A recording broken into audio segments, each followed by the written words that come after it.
مجھ سے کسی نے بلاک چین کے بارے میں ایک سوال کیا اور مجھے بولا ان کو مولویوں کو کیا پتا بلاک چین کا. تو اور یہ تو مدرسے کے اندر بند رہتے ہیں, یہ مدرسے کے اندر بند رہتے ہیں. میں نے کہا میرے بھائی میں نے 1999 یا 2000 میں بلاک چین پہ تحقیق کی تھی اور مدرسے کے اندر رہ کے نہیں کی تھی. ان کا مرکز تھا حسن اسکوائر میں, حسن اسکوائر میں ان کا آفس تھا.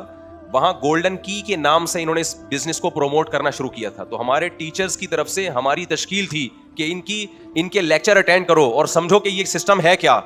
ان کے لیکچرز اٹینڈ کرنے کے بعد ہم نے فتویٰ دیا تھا کہ یہ ناجائز ہے. سمجھ میں نہیں آ رہی میرا خیال ہے بات. آج کل کے جو اسکالرز آ رہے ہیں نا جو کہہ رہے ہیں مولویوں کو کیا پتا تجارتوں کا, ان کو واقعی کچھ نہیں پتا ہے, کیونکہ وہ کل آئے اور آج فتویٰ دینا انہوں نے شروع کر دیا. نہیں آ رہی میرا خیال ہے بات سمجھ میں.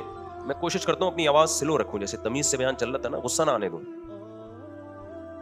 غصہ نہ آنے دو. تمیز سے جو بات ہوتی ہے وہ کیا ہوتی ہے, اچھی ہوتی ہے. تو پہلا الزام یہ لگا دیا ان مولویوں کو ڈراپ شپنگ کا, یہ ایسے ہی ہے جیسے بلاک چین کا نہیں پتا. ہمیں پتا ہے بھائی, ہم آپ کو آج پتا چلا ہے, ہم جب مدرسے سے فارغ ہوئے تھے تو انہی مسائل کی تحقیق میں لگ گئے تھے ہمیں اس وقت سے پتا ہے. نام چینج ہوتے رہتے ہیں اس لیے بعض دفعہ کنفیوژن ہوتی ہے. بعض دفعہ مسائل لوگ پوچھتے ہیں کہ جی یہ بزنس کیسا ہے, ان کو ہم کہتے ہیں بھائی ہم سرچ کریں گے یہ ہے کیا, تو پتا چلتا ہے کہ وہی پرانا ہے, نام کیا ہو گیا اس کا, چینج ہو گیا. سمجھتے ہو گیا نہیں سمجھتے. اب یہ بلاک چین والے بھی بہت مولویوں کے خلاف ہو گئے ہیں.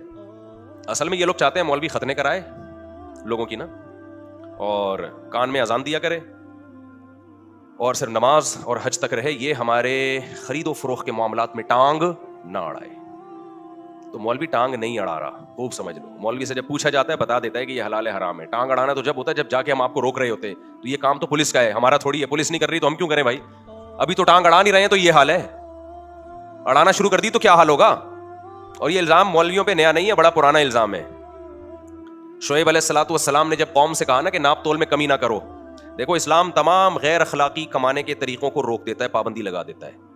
جتنے بھی اسلام میں خرید و فروخت کے حکام ہیں نا, یہ حلال یہ حرام, وہ تمام احکام وہ ہیں جس سے ایک شخص کو تو بڑا فائدہ ہو رہا ہوتا ہے لیکن قوم کو نقصان ہو رہا ہوتا ہے. ان طریقوں پر اسلام نے پابندی لگائی ہے.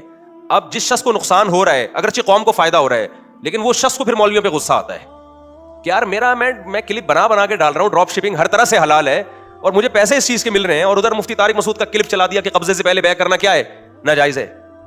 تو پھر وہ مولویوں پہ اپنی ٹرک اتارے گا. تو بھائی ہم نے تو بتایا ہے نا حرام ہے. ہم کسی کے معاملات میں گھس کے تھوڑی کہہ رہے ہیں کہ تو حرام ہے تو کر کیوں رہا ہے, تو بتا دیا. ہم نے پوچھا, لوگوں نے ہم سے پوچھا, ہم نے بتا دیا بھائی جائز نہیں ہے. یہ نہیں کہا کہ ڈراپ شپنگ ناجائز ہے. ڈراپ شپنگ میں جائز صورتیں بھی ہیں, ناجائز صورتیں بھی ہیں.